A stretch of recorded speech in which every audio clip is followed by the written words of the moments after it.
இந்த வீடியோல பேய்க்காமன் சாமி கதையை பத்தி பார்க்கலாம் வாங்க. பேய்க்காமன் இந்த பேரே நம்மளை ரொம்பவே யோசிக்க வைக்கக்கூடிய ஒரு பேரு, வித்தியாசமான பேரு. இந்த சாமியோட பேருக்கு என்ன அர்த்தம்? இந்த பேரை ரெண்டு வார்த்தைகளா பிரிச்சு பார்த்தோம்னா, முதல் வார்த்தை நமக்கு பயத்தை கொடுக்கும், ரெண்டாவது வார்த்தை கொஞ்சம் பதற்றத்தை கொடுக்கும். அப்படின்னா அடிப்படையிலேயே இந்த சாமி எப்படிப்பட்ட சாமி? ஹீரோ மாதிரியான ஒரு சாமியா இல்ல வில்லன் சாமியா? அதுபோக எங்க ஊர்களில் எல்லாம் இந்த பேய்க்காமன் சாமிக்கு கோயில்களே இல்லையே, இவர் கரெக்டா எந்த ஊர்ல தான் கோயில் வாங்கி உட்கார்ந்துருக்காரு? இப்படிலாம் நீங்க யோசிச்சீங்கன்னா, தமிழ்நாட்டில் இருக்கிற பூரா சனத்துக்கும் இந்த பேய்க்காமன்கிற பேரு முதலா எப்படி பரவலா தெரிய ஆரம்பிச்சிச்சுன்னா, விருமாண்டி படத்தால தான். விருமாண்டி படத்துல வில்லன் யாரியான்னு கேட்டா, வில்லன் கொத்தாள தேவன் சொல்லுவீங்க. ஆனா கொத்தாள தேவன் தான் வில்லனா? அப்ப பேய்க்காமன் சாரு போலீஸ்காரர் கேரக்டர்ல வந்து இவங்க ரெண்டு பேருக்குள்ள ட்விஸ்டுகளை போடுவாப்லையே பேய்க்காம, அவரும் கதையில பெரிய வில்லன் தான் ஐயா. சரி, படத்துல ஹீரோவுக்கு விருமாண்டின்னு ஒரு சாமி பேரை வச்சுட்டு வில்லனுக்கு பேய்க்காமன்னு சொல்லி இன்னொரு சாமியோட பேரை கொண்டாந்து நம்ம கமலஹாசன் வச்சிருக்காருன்னா அதுக்கு பின்னால ஒரு காரணம் இல்லாமலா இருக்கும்? படத்துல வர்ற கதையில மட்டும் இல்ல, நிஜ கதையிலையும் விருமாண்டி சாமிக்கு வில்லன் இந்த பேய்க்காமன் சாமி தான். ஏய், அப்ப நம்ம ஒரு வில்லன் சாமியோட கதையவா இன்னைக்கு பார்க்க போறோம்னு கேட்டீங்கன்னா, இவரை வில்லன்னு சொன்னோம்னு வச்சுக்கோங்க, ஆறுகிற பங்காளிய கூட்டம் பூரா நம்ம கையை காலை உடைக்கிறதுக்கு இப்ப ரெடியாகி நின்றுட்டு இருப்பாங்க. இவரோட பேரே பேய்க்காமன் இல்ல, பேய்க்காமன். இந்த பேய்க்காமன்கிற பேருக்கு நிறைய அர்த்தங்கள் சொல்லப்படுது. அதுல ஒரு அர்த்தம் தான் பேய்க்காமன்னா அழகான இந்திரனை போல உருவம் கொண்ட ஒரு சாமி அப்படின்னு சொல்றாங்க. சரி, அது ஒரு பக்கம் இருக்கட்டும். ஏன் விருமாண்டி படத்துல பேய்க்காமன் சாமி ஒரு வில்லனுடைய கேரக்டர் கொடுக்கப்பட்டுச்சு? உண்மையிலேயே இந்த சாமி ஒரு ஹீரோவா இல்ல வில்லனான்னு இவருடைய முகத்தை கொஞ்சம் நல்லா உத்து பார்த்து சொல்லுங்க பார்ப்போம். உத்து பார்த்தாச்சு, இவர் ஹீரோவா வில்லனான்னு சரியா கணிக்க முடியல. ஆனா இந்த குதிரையையும் இந்த நீல கலர் உடம்பையும் திருகண மீசையையும் நாமம் போட்ட நெத்தியையும் ஏதோ ரொம்ப நாளா பக்கத்திலே இருந்து பார்த்து ரசிச்ச ஒரு ஃபீலிங் மட்டும் கிடைக்குதுன்னு சொன்னீங்கன்னா, கிடைக்கணும்ல. இந்த சாமி உண்மையில யாருன்னு சொன்னா, பேச்சியம்மாளுக்கு சிம்ம சொப்பனமா இருந்தவர், விருமாண்டி சாமி கூட ஒத்தை கொத்த மல்லு கட்டினவர், மானங்காத்த மதுரை மண்ணுல பேரு வாங்கின 8 நாடுகளாம், திடியன் நாடு, வாளாந்தூர் நாடு, புத்தூர் நாடு, கருமாத்தூர் நாடு, பாப்பாப்பட்டி நாடு, கொக்குளம் ஆறுகர நாடு, வேப்பனுத்து கள்ளப்பட்டி நாடு, தும்மக்குண்டு நாடு, இப்படி 8 கள்ளர் நாடுகள்ல 6வது நாடு கொக்குளத்துல ஆறுகர பங்காளிகளுக்கு பாத்தியப்பட்ட கோவில்ல பூமிக்கு முன்பிருந்த இந்த பேய்க்காமன் சாமி குடியிருக்காரு. ஆம்பள மக்களுக்கு அரக்கண்ணும் பொம்பள மக்களுக்கு முழுக்கண்ணும் ஆசி கொடுக்கிறாரு இந்த காவக்கார சாமி. பச்சை பசேல்னு வளர்ந்து நிக்கிற நிலத்துல வயக்காட்டு பெரியாம்பளைன்னு பேரு வாங்கி நிக்கிற இந்த பேய்க்காமன் சாமி வேற யாரும் இல்லையா, அவரை நல்லா உத்துப்பாரு. காத்தா வந்து கருப்பா வந்து கஷ்டங்களை கரைச்சி விடுறவரு, துன்பங்களை துரத்தி விடுறவரு, கரடு முரடான இந்த கூட்டத்துக்கே குளங்காக்குற சாமியா நிக்கிற கருப்பண சாமி தான் ஐயா பேய்க்காமன் சாமின்னு இங்க பேரு வாங்கி நிக்கிறாரு. 6 ஊரை காத்து நிக்கிறாரு. ஏய், நம்ம கருப்பன் தானாயா இந்த பேய்க்காமன் சாமி? ஆஹா, இவரை போய் ஹீரோவா வில்லனானு இவ்வளவு நேரம் கதாகாலட்சேபம் பண்ணிக்கிட்டு இருந்தியாடா? காலாகாலத்துக்கும் கருப்பனை விட ஒரு ஹீரோ இந்த மண்ணுல யாருடா இருந்திருக்கான்னு சொன்னா கரெக்ட் தான். காலாகாலத்துக்கும் ஆதியில காடு மண்டி கிடந்த இந்த பூமிக்கு ஹீரோ கருப்பசாமியா நம்ம பேய்க்காமனா தான் இருந்திருக்காரு. இப்படி ஆதி காலத்துல இருந்தே எல்லாருக்குமே ஹீரோவா இருக்கிற நம்ம ஆளு பேச்சியம்மாவுக்கும் விருமாண்டிக்கு மட்டும் எப்படியா வில்லனாகி போனார்னு நம்ம தெரிஞ்சுக்கணும்ல. ஏய், பேச்சியும் விருமாண்டியும் கூட இந்த கள்ளர் கூட்டத்துல கருமாத்தூர்காரர்களுடைய குலசாமி தானையா. அதுபோக கொக்குளமும் கருமாத்தூரும் சம்பந்த வழி தானையா. இவங்களுக்குள்ள என்னையா ஹீரோ வில்லன்னு வேத்தும வேண்டி கிடக்குன்னு கேட்டா, எல்லாம் மதுரை மண்ணுல இடம் பிடிக்கிறதுல வந்த சண்டை தான். சாமிகளுக்குள்ளேயே இது ஏன் இடம் இது ஓ இடம்னு சண்டை போட்டு போட்டி வச்சு எல்லைகளை பிரிச்சு வச்சுக்கிருச்சுன்னா சாதாரண மனுஷங்க நம்ம என்னையா செய்ய முடியும்? காலங்காலமா அந்த பழக்க வழக்கம் தான் தொடர்ந்து வந்துகிட்டு இருக்கு. சரி, சாதி சனத்துக்குள்ள சண்டை வாரது சகஜம், சாமிகளுக்குள்ள எப்படியா சண்டை வந்துச்சு? அதுவும் இடத்து சண்டை. யாரோட இடத்துல யாரு பங்குக்கு வந்தாங்க, அது என்ன கதை என்ன காரணம்னு கேட்டா, இந்த கள்ளர் கூட்டத்துக்கு ஏகப்பட்ட குலசாமிகள் இருந்தாலும் மூத்த சாமி முதற்சாமி நம்ம பேய்க்காமன் சாமி தான் சொல்றாங்க. ஆதி காலத்துல மதுரையோட மத்திய பகுதி பூராமே, அதாவது கிழக்கு எல்லைய மீனாட்சி அம்மனும் மேற்கு எல்லைய துர்க்கை அம்மனும் காவ காத்து வந்தது போல மத்தியில் இருக்கிற ஏரியாவை பூரா அப்பெல்லாம் கள்ளர் நாட்டு எல்லைகள்னே பிரிக்கப்படாத முற்காலத்திலேயே கொக்குளத்தை கேபிட்டலா வச்சு ஒட்டுமொத்த நாட்டையும் ஆண்டு வந்த ஒரே சாமி இந்த பேக்காமன் சாமி தான் சொல்றாங்க. அதுக்கப்புறமா காலப்போக்கில் 8 கள்ளர் நாடுகள் பிரிக்கப்பட்டு அந்தந்த கூட்டத்துக்கு பல குலசாமி வழிபாடுகளும் உருவாயிருச்சுன்னு சொல்றாங்க. ஸோ ஆரம்பத்தில் இங்கே கொக்குளமா இருக்கட்டும், அங்கே பேச்சியும் விருமாண்டியும் நிற்கிற கருமாத்தூரா இருக்கட்டும், பூராமே பேக்காமன் காவலில் தான் இருந்துச்சு. அவர் தான் ஆண்டு வந்திருக்காரு. சரி, அப்புறம் சண்டை எப்படி ஆரம்பிக்குதுன்னா, இமயமலையில இருந்து தெற்க நோக்கி சாமிய பூரா கிளம்பி வராங்க. சரி, யார் யாரெல்லாம் அப்படி கிளம்பி வராங்கன்னு கேட்டா, மாயன்னு சொல்லக்கூடிய விஷ்ணு பரமாத்மாவும், விருமாண்டின்னு சொல்லக்கூடிய விருமே பிரம்மதேவனும், பார்வதி அம்மா பேச்சியுடைய அவதாரத்திலையும் சிவபெருமானும் இவங்க பூரா கிளம்பி வராங்க. இந்த கதையை ரொம்ப டீட்டெயில்டா விருமாண்டி சாமி வரலாறுன்னு போட்டிருக்க வீடியோவில் சொல்லியிருக்கேன். அதனால இங்கே ஷார்ட்டாகவே சொல்லிடுறேன். நீங்க அப்புறமா விருமாண்டி சாமி வீடியோவை போய் பாருங்க, அதுவும் உங்களுக்கு ரொம்பவே பிடிக்கும். இப்படி இந்த 4 சாமிகளும் வடக்க இருந்து தெற்க வரும்போது மாயன் மகாவிஷ்ணு மட்டும் கொஞ்சம் லேட்டா வரேன்பா, நீங்க எல்லாம் முன்ன போயிருக்குன்னு சொல்லி இவங்களை அனுப்பிடுறாரு. வந்து சேர்ந்த மற்ற 3 சாமிகளும் தெற்க வந்துட்டு ஒரே இடத்துல இல்லாம பிரிஞ்சு போகக்கூடிய ஒரு சூழ்நிலை உருவாயிருது. ஒவ்வொரு சாமியும் தனித்தனியா போன அப்புறமா நம்ம பார்வதி பேச்சியம்மா கருமாத்தூர் காட்டுக்கு வந்து சேர்ந்து அந்த இடம் பிடிச்சு போய் அங்கேயே தங்கிட முடிவு பண்றாங்க. ஆனா இந்த அம்மா வந்து சேர்ந்திருக்கிற இந்த கருமாத்தூர் பேக்காமன் சாமியோட இடம்னுலாம் அதுக்கு முதல்ல தெரியாது.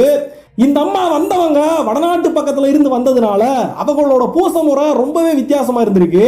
இந்த அம்மா ராத்திரி நேரத்துல பொங்க வச்சு பழ வச்சு சங்கூதி சவுண்டி அடிச்சு சைவப்படையில போட்டு பூஜைகளை பண்ண ஆரம்பிக்கிறா. இதனடா நம்ம எல்லையில புதுசா என்னமோ நடக்குது, சங்கு சத்தம் கேக்குதுன்னு சொல்லி அங்க கிளம்பி வந்து பாக்குறாரு நம்ம பேக்காம.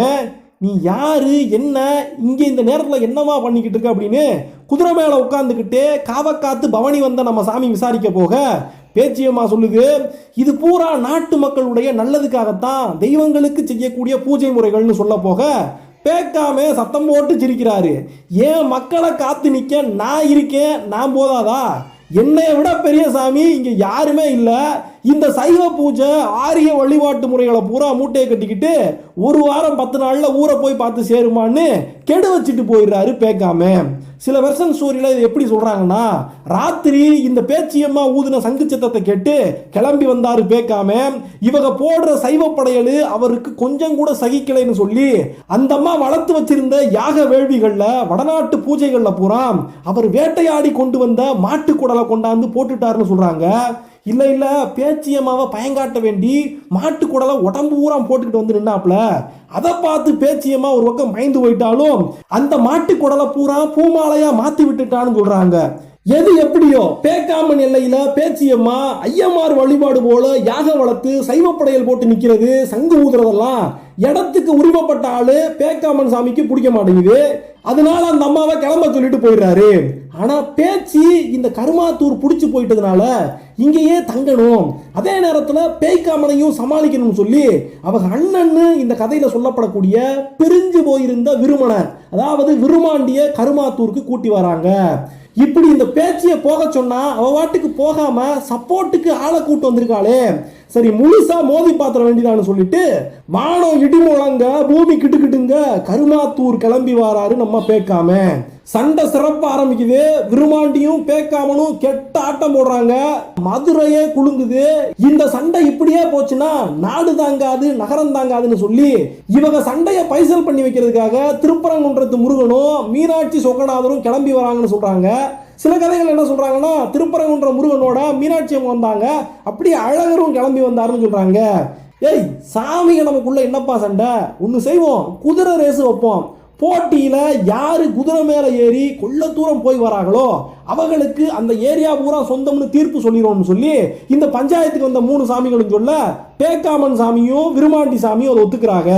ஆனா இந்த இடத்துல முக்கியமான ஒரு விஷயம், இவங்க 2 பேரும் ஒன்று அடிச்சு சண்டை போட்டுக்கிட்டு இருந்தாங்கல்ல, அந்த சண்டையில விருமாண்டி சாமி பேக்காமன் சாமி ஓட்டிக்கிட்டு வந்திருந்த குதிரையுடைய காலை உடைச்சு போடுறாரு. அதனால இப்ப குதிரை ரேஸ் வைக்கணும்னா பேக்காமன் சாமி கிட்ட நொண்டி குதிரை தான் இருக்குது. சரி, சாமிக இவங்க 2 பேரும் சண்டை போட்டுக்கிட்டு இருக்கும் போது குதிரை காலை வந்து விருமாண்டி தான் உடைச்சு போட்டாப்ல. அதனால உடஞ்ச கால் இருக்கிற அந்த குதிரையை குதிரையை விருமாண்டி சாமிக்கு கைமாத்தி விட்டுட்டு விருமாண்டி சாமி வச்சிருந்த நல்ல குதிரையை பேக்காமன் சாமிக்கு வாங்கி கொடுத்துறாரு முருகப்பெருமான். சரி, இங்க இருந்து ரேஸ் ஸ்டார்ட் ஆகுது, போயிட்டு வாங்கப்பா, ரெண்டு மூலையிலையும் ரெண்டு கொடி கட்டி இருக்கேன், அதை போய் புடிங்கிட்டு வந்து சேருங்கன்னு சொல்றாரு.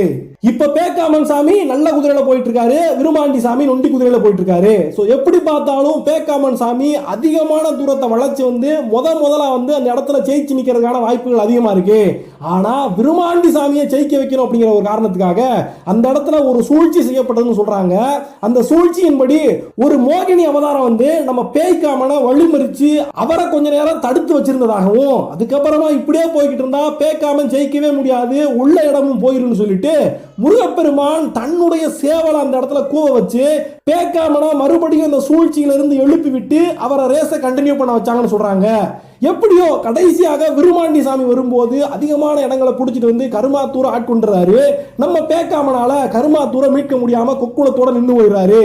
இப்படித்தான் ஒரு மிகப்பெரிய நிலத்தையே கருமாத்தூரையும் சேர்த்து காவ காத்து வந்த நம்ம பேக்காமன் சாமி கிட்ட இருந்து கருமாத்தூர் கையை விட்டு போச்சுன்னு சொல்றாங்க. இப்ப தெரியுதா ஏன் பேக்காம விருமாண்டி சாமிக்கு பேச்சியம்மா சாமிக்கு வில்ல மாதிரி இருக்காருன்னு. விருமன் கதைப்படி வேணும்னா நம்ம பேக்காமனை வில்லனா காட்டலாம், அதே மாதிரி பேக்காமன் கதைப்படி வேணும்னா விருமாண்டி சாமியை வில்லனா காட்டலாம். ஆனா பேக்காமனுடைய சொந்த நிலத்துல ஆரிய பூஜைகளை ஏற்காம சுத்தமான தமிழ் சாமியா நமக்கெல்லாம் என்னன்னைக்கும் ஒரு ஹீரோவா இன்னைக்கு வரைக்கும் இருந்து வராரு. நமக்கு புரியாத வடமொழி மந்திரம் எல்லாம் இல்லாம ஏன் இப்ப வரைக்குமே ஐயமார்கள் எல்லாம் கோயில் பூசாரிகளா வந்து உட்கார்ந்துராம பழங்காலத்து பேய்க்காமன் சாமி சொன்ன ஆதி வாக்குப்படி பறையரின சமூகம் தான் இன்னைக்கு வரைக்கும் இந்த கோயில்ல பூசாரிகளா நின்று துணீர் கொடுத்துக்கிட்டு இருக்காங்க. கள்ளர் வீட்டு ஆளுக பூரா இந்த பறையர் சமூகத்து பூசாரிகளுடைய கால்களில் விழுந்துதான் திருநீர் வாங்கி அவங்களோட வீட்டு நல்லது கெட்டதுக்கெல்லாம் வாக்கு கேட்டுட்டு போறாங்க. கோயில்ல திருவிழா நடக்கும் போது இந்த பூசாரிகமாறு சொல்ற வாக்குப்படி தான் எல்லாத்தையும் செஞ்சு வராங்க. இந்த கள்ளர் கூட்டத்தை டிஎன்சி டிஎன்டி வாங்க, அதாவது டிநோட்டிஃபைட் ட்ரைப்ஸ் சொல்லிட்டு இப்படி ஆதி பழங்குடி வம்சமாகவே இவங்க இருந்து வரதுனாலதான் இன்னைக்கு வரைக்குமே ஆதி பழக்க வழக்கத்தை மாத்தாம பூசாரிகளாக ஐயர்களை நியமிக்காம இன்னமுமே ஆதி காலத்தில் இருந்து வாக்குப்படியே பறையர் சமூகத்து பூசாரிகளையே இன்னைக்கு வரைக்கும் கோயில்ல வச்சு சாமியோட வாக்க காத்து நின்று வராங்க. இந்த பேக்காமன் சாமி எப்படி கொக்குளத்துக்கு வந்து சேர்ந்தாருங்கிறதுக்கு சில தகவல்கள் சொல்லப்படுது. முக்கியமான ஒரு விஷயம் என்னன்னா, இங்க உட்கார்ந்து இருக்கிற இந்த பேக்காமன் கருப்பசாமி கள்ளழகருடைய இன்னொரு அம்சம் தான், அவருடைய அவதாரம் தான் சொல்லிட்டு இங்க இருக்கிற மக்கள் எல்லாரும் நம்புறாங்க. அதே மாதிரி இன்னொரு இடத்துல என்ன சொல்றாங்கன்னா, கள்ளழகரே நம்ம பேக்காமன் சாமிக்கு ஒரு வரம் கொடுத்ததாகவும், என்னோட சித்திர திருவிழா எப்படி நடக்குதோ அதே மாதிரி உன்னுடைய குதிரை எடுப்பு எருது கட்டுற திருவிழா மதுரையே குலுங்க குலுங்க நடக்கும்னு சொல்லி ஒரு தடவை வரம் கொடுத்தாருன்னு சொல்றாங்க. அந்த குதிரை எடுப்பு விழாவை பத்தி நம்ம பின்னால பார்க்க போறோம். இன்னும் வேறு தகவல்கள் எப்படி சொல்லப்படுதுன்னா, 18ஆம் படி கருப்பசாமிக்கு அப்புறமா மிகப்பெரிய கருப்பசாமியாக மிகப்பெரிய சக்தி படைச்ச கருப்பசாமியாக நம்ம பேக்காமன் சாமி தான் இருக்காருன்னு அவருடைய ஆரம்ப காலத்து எல்லைகள் எப்படி இருந்துச்சுன்னா, இங்கிட்டு மேற்க கேரளாவில் ஆரம்பிச்சு கிழக்க ராமநாதபுரம் கடற்கரை வரைக்கும் பல்லவ சாம்ராஜ்யம் வரைக்கும் கீழே தென்னாட்டுல கடைசி வரைக்குமே அவருடைய ஆளுகை கீழே தான் இருந்துச்சு. அப்படிப்பட்ட பெருமை வாய்ந்திருந்த நம்முடைய பேக்காமன் கருப்பசாமி 18ஆம் படி கருப்பசாமி கூட ஏதோ ஒரு சண்டையின் காரணமாக அந்த இடத்தை விட்டு கிளம்பி வந்து இங்க மேற்க பிரமலை நாட்டுக்கு வந்து செட்டில் ஆயிட்டாருன்னு சொல்றாங்க. இப்ப இந்த கோவில்ல நடக்கக்கூடிய மிகப்பெரிய ஒரு திருவிழாவை பத்தி பார்க்க போறோம். இந்த திருவிழாவை நடத்துறத இந்த ஆரூர்காரங்களுமே ரொம்ப பெருமையா நினைக்கிறாங்க. அப்படி என்னடா அது திருவிழான்னு கேட்டா, அது ஒரு பெரிய கும்பல். இந்த திருவிழா எப்பெல்லாம் நடந்துச்சுன்னு சில வருஷங்களை மட்டும் சொல்றேன். அதுல இருந்தே இது எவ்வளவு முக்கியமான திருவிழா நம்ம தெரிஞ்சுக்கலாம். நம்ம கிட்ட இப்ப இருக்கிற டேட்டா படி 1946 ஒரு தடவை இந்த திருவிழா நடந்திருக்கு. அதுக்கப்புறமா 10 வருஷம் கழிச்சு 1956 நடக்குது. அதுக்கு அடுத்த திருவிழா எப்ப நடக்குதுன்னா 1978 நடக்குது. இப்படி 78 விட்டுட்டா அதுக்கப்புறமா 1996 தான் இந்த மிகப்பெரிய திருவிழா எடுத்து நடத்தப்படுது. இப்ப 23 வருஷம் கழிச்சு 2 வருஷங்களுக்கு முன்னால 2019 இந்த எருதுகட்டு குதிரை எடுப்பு திருவிழா ரொம்ப கோலாகலமா நடந்து முடிஞ்சிருக்கு. இப்படி 20 வருஷங்களுக்கு மேல 21 வருஷம் 23 வருஷம் இப்படி பல வருஷ கணக்குகளுக்கு அப்புறமா நடத்தப்படக்கூடிய இந்த திருவிழாவை பார்க்கறதுக்காகவே கள்ளர் நாடு பூரா வந்து இங்க குமியும்னு சொல்றாங்க. மதுரையவே எப்படி சித்திர திருவிழா குலுங்க வைக்குமோ அந்த மாதிரியான ஒரு மாசான திருவிழாவை கொண்டாடி வராங்க. ஆறுகர பங்காளிகள்னு சொல்லப்படக்கூடிய வெறியத்தேவர் கூட்டம், கட்டப்பின்ன தேவர் கூட்டம், கருப்பத்தேவர் கூட்டம், சடச்சித்தேவர் கூட்டம், சேத்தூரான் தேவர் கூட்டம், கன்னித்தேவர் கூட்டம் இவங்கெல்லாம் சேர்ந்து தான் இந்த மிகப்பெரிய திருவிழாவை எடுத்து நடத்துறாங்க. நாங்க ஆரூர் காரங்கடா, பேக்காம பேரங்கடான்னு வந்து ஆவண்ணா கொக்கோளம், கே பாரப்பட்டி, தேன்கல்பட்டி, சிக்கம்பட்டி, ஒத்தம்பட்டி, ஐயம்பட்டி இப்படி இந்த ஆரூர் சடவை வந்து குமியா குமிஞ்சு இந்த திருவிழாவை செம்மையா நடத்தி கொடுப்பாங்க. இப்படி நடக்கிற திருவிழாவை கிழக்கு சீமையே அசந்து போய் பார்க்கணும்னு சொல்றாங்க. நிறைய ஊர் பொண்ணுங்க இந்த கொக்குளம் நாட்டில் நடக்கிற இந்த மிகப்பெரிய திருவிழாவை பார்க்கணுங்கிறதுக்காகவே இந்த நாட்டுக்கே வாக்கப்பட்டு வரணும்னு கூட ஆசைப்பட்டு கிடப்பாங்கன்னு சொல்றாங்க. இந்த திருவிழாவுடைய முக்கியமான அம்சமாக இருக்கிற அந்த குதிரைகளை எல்லாம் செய்யறதுக்காக அந்த குதிரைகளை செய்யக்கூடியவங்களை முதலா பார்த்து இந்த பங்காளிகள்லாம் போய் அவங்களுக்கு பாக்கு வெத்தலை கொடுத்து முதலா சிறப்பா இந்த விழாவை ஆரம்பிச்சு வைக்கிறாங்க. இப்படி செய்யப்படுற குதிரைகள் கே பாரப்பட்டி, ஒத்தப்பட்டியில செய்யப்படக்கூடிய பெரிய பட்டத்து குதிரை பேக்காமன் கருப்பணசாமி கோவிலுக்கும், ஆவண்ணா கொக்கோளம் சின்ன பட்டத்து குதிரையும், தேன்கல்பட்டி, ஐயம்பட்டி சின்ன பட்டத்து குதிரையும் ஐயனார் சாமி கோயிலுக்கும், சிக்கம்பட்டி சின்ன பட்டத்து குதிரையை காணியால முத்தையா சாமி கோயிலுக்கும் கொண்டு போய் சேர்க்கிறாங்க. இப்படி குதிரை எடுப்பு திருவிழாவுக்கு அப்புறமா எருதுகட்டு திருவிழா நடக்குது. இதுல ஒரு முக்கியமான விஷயத்தை நம்ம நோட் பண்ணி பார்க்கணும். இந்த குதிரை எடுப்பு விழால நம்ம கருப்பசாமி உட்கார்ந்து வர குதிரை அந்த பெரிய பட்டத்து குதிரை, நீல கலர் குதிரை. இந்த விஷயத்தை பேக்காமனுடைய பூர்வீக பேரே நமக்கு எடுத்து சொல்லும். அவருக்கு பேரே அந்த காலத்துல அழகர்மலை பொன்றாமே நீலவண்ண குதிரைக்காரன் தான் வச்சிருக்காங்க. இந்த கோயில் சரியா எங்க இருக்குன்னா மதுரை மாவட்டத்துல திருமங்கலம் தாலுக்கால ஆனையூர் கொக்குளம் அப்படிங்கிற ஊர்ல தான் இருக்கு. ஆவண்ணா கொக்குளம்னு சொன்ன பாத்தீங்களா, அது ஆனையூர் கொக்குளம் தான். ஆரம்ப காலகட்டத்தில் இந்த சாமியை ஒரு நடுகள் மாதிரி வச்சு கும்பிட்டு வந்திருக்கலாம். அதுக்கப்புறமா வயக்காட்டுக்கு நடுவுல சிலை வடிவமா கொண்டு வந்து இந்த சாமியை கும்பிட்டு வந்திருக்கலாம். இப்போ ஒரு 50-100 வருஷத்துக்குள்ளதான் இந்த வயக்காட்டை சுத்தி கோட்டை சுவத்தை கட்டி ஒரு மிகப்பெரிய கோவிலா இந்த கோவில் உருவாச்சுன்னு சொல்றாங்க. இந்த கோயிலுக்கு பூசாரி எப்படி நியமிக்கப்பட்டாரு அப்படிங்கறத பத்தி ஒரு தகவல் சொல்லப்படுது. அந்த தகவலின்படி இந்த 6 பங்காளிக, இந்த ஆரூர் பங்காளிக கூட்டத்துல தலைவரா ஒருத்தர் இருந்தார் பாத்தீங்களா, வெறியத்தேவர். அந்த வெறியத்தேவருடைய இளைய தாரத்து மகன் தான் இந்த கோயிலுக்கு பூசாரியா இருந்ததாகவும், அவர்கிட்ட கட்டையங்கிறவர் விவசாய வேலைகளை பார்த்து வந்திருக்காரு. அப்படியே இவருக்கு கூட மாட ஒத்தாசையாவும் இருந்திருக்காரு. ஒரு தடவை ஆடி உச்சி பூசை நடக்கும் போது பூசாரியா இருந்தவர் ஆதி வழக்கத்துப்படி நடக்காம போயிட்டாப்ல. அதனால பூஜையை நடத்தி ஆகணுங்கிறதுக்காக அவர் கூட உதவியாளா இருந்த இந்த கட்டையன் தான் பூஜைகளை பூரா எடுத்து நடத்தினார்னு. அதுக்கப்புறமா இந்த கட்டையனையே கோயில் பூசாரிகளா இந்த 6 பங்காளிகளும் சேர்ந்து நியமிச்சுட்டாங்கன்னு சொல்றாங்க. அதுக்கப்புறமா பரம்பரையா இந்த கட்டையன் வழி ஆளுக தான் இந்த கோயில் பூசாரிகளா பெரிய கோடாங்கிகளா இருந்து வராங்க.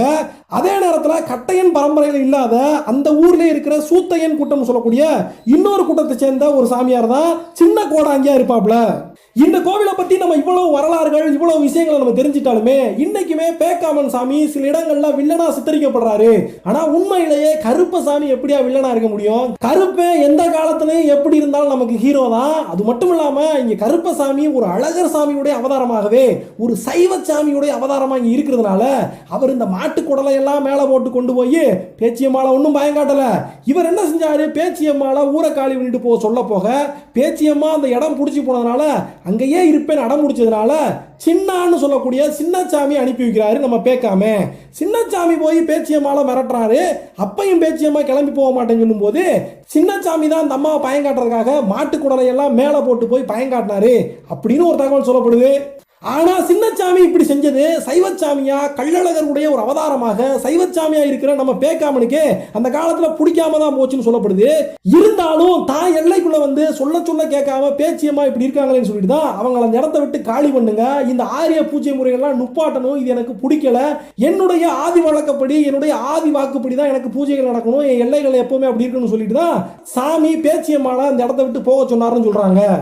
எது எப்படியோ பேக்காமன் சாமி கருப்பசாமியா இருக்கட்டும், விருமாண்டி சாமியா இருக்கட்டும், பேச்சியம்மாளா இருக்கட்டும், எல்லா சாமியும் நமக்கு நல்லதை செஞ்சு எல்லா குலத்தையும் துன்பங்கள் இல்லாம நல்லா தளச்சு வாழ வைக்கணும்னு சொல்லி நம்ம எல்லாரும் வேண்டிக்கிறோம். சரி, வீடியோ முடிஞ்சிருச்சுன்னு கிளம்பிடாதீங்க. உங்ககிட்ட எனக்கு ஒரு ரிக்வெஸ்ட் இருக்கு. பத்ரா தமிழ் அப்படின்னு ஒரு யூடியூப் சேனல், இந்த சேனல்ல எங்க மதனி தான் வீடியோஸ் போடுறாங்க. தோல்வி வரும்போது துவண்டு போற மனசுக்கும் கஷ்டம் வரும்போது கலங்கி நிக்கிற கண்ணுக்கும் ஆறுதலாக இந்த உலகத்தோட வாழ்க்கை ரொம்ப கஷ்டமெல்லாம் இல்ல, ரொம்ப சாதாரணமான விஷயம், ரொம்ப காம்ப்ளிகேட் பண்ணிக்க வேணாம்னு சொல்லிட்டு நிறைய பிலாசபிக்கலான விஷயங்களையும் நிறைய மோட்டிவேஷனான விஷயங்களையும் சின்ன சின்ன வீடியோக்களா ஷார்ட் அண்ட் ஸ்வீட்டா போடுறாங்க. நம்மள மாதிரி லென்த்தாலாம் இழுத்து அருவியா போட மாட்டாங்க. அந்த சேனலோட லிங்கை நம்ம வீடியோவுடைய டெஸ்கிரிப்ஷன்ல கொடுத்துருங்க. அது போக நீங்க இப்ப எண்டு கார்ட்லயும் அந்த சேனலோட ஒரு வீடியோவை பார்ப்பீங்க. இந்த வீடியோவை பார்த்து முடிச்ச கையோட அவங்களுடைய சேனலையும் போய் ஒரு பார்வை பாருங்க. உங்களுக்கு பிடிச்சிருந்துச்சுன்னா அந்த சேனலையும் சப்ஸ்கிரைப் பண்ணி அவங்களுக்கு சப்போர்ட் பண்ணுங்க. இந்த வீடியோ உங்களுக்கு பிடிச்சிருந்துச்சுன்னா ஒரு லைக் கொடுங்க. இந்த வீடியோ எப்படி இருந்துச்சுன்னு கமெண்ட்ஸ்ல சொல்லுங்க. இதே மாதிரியான ஆன்மீக தகவல்களை நீங்க தெரிஞ்சுக்கிறதுக்கு இந்த சேனலை சப்ஸ்கிரைப் பண்ணி பெல் ஐகானை கிளிக் பண்ணி ஆல் அப்படிங்கிற ஆப்ஷனை தொட்டு வச்சுக்கோங்க. உங்களுக்கு பிடிச்ச கோவில்கள் உங்களுக்கு பிடிச்ச சாமிகளை பத்தி வீடியோக்கள் போறதுக்கு இந்த வீடியோட கமெண்ட்ஸ்ல சொல்லுங்க. நன்றி, வணக்கம்.